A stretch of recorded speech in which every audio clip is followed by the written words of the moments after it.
our self is so strong and so used to indulging in the pleasures of sin for so many years. So our self is so strong and stubborn. But actually, if we have that longing, the Holy Spirit only gives us that longing to overcome sin.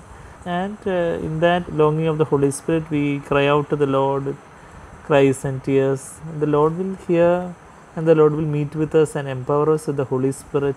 When we surrender everything to the Lord will empower us with the Holy Spirit. And in the empowerment of the Holy Spirit, we are under grace. Grace is the power of the Holy Spirit. When we are under grace, when we are under the influence of the Holy Spirit, then sin shall not be master over us. Romans 6:14. Sin shall not be master over us, for we are not under law but under grace. We are under grace. We are under the power and the leading of the Holy Spirit. So only if we enter that realm of being under the Holy Spirit, be under the influence of the Holy Spirit continually, then only we can really have victory over sin. In that most holy place, in that heavenly realm, only we have real victory.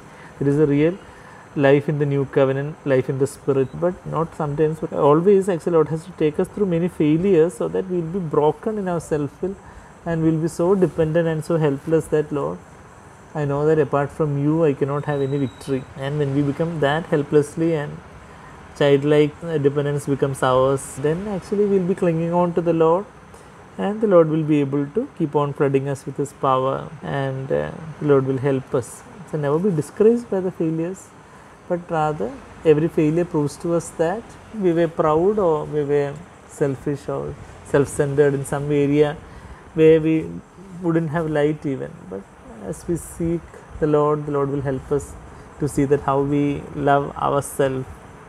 That is why we yielded to the pressures of sin. When we surrender ourselves, and even through our failures, when we become broken in our self-will, even through our failures, we can cling closer to the Lord, so that the Lord can empower us more with the Holy Spirit the next time, so that even when the temptations keep on coming, we would be less and less affected by that, and we would be able to fix our eyes upon Jesus. We'll be enjoying the fellowship with the Lord in the most holy place, in the spirit realm, in the heavenly place. Turn your eyes upon Jesus, look full in His wonderful face, and all the things of the earth will grow strangely dim in the light of His glory and grace. So the more we look into His heavenly glory, the things of the earth will grow strangely dim, and heavenly things will become more palatable to our spirit. And slowly, victory becomes ours. It becomes an experience to us in a higher and higher, progressively, increasingly higher measure. So it won't be a theory, but it would be practical.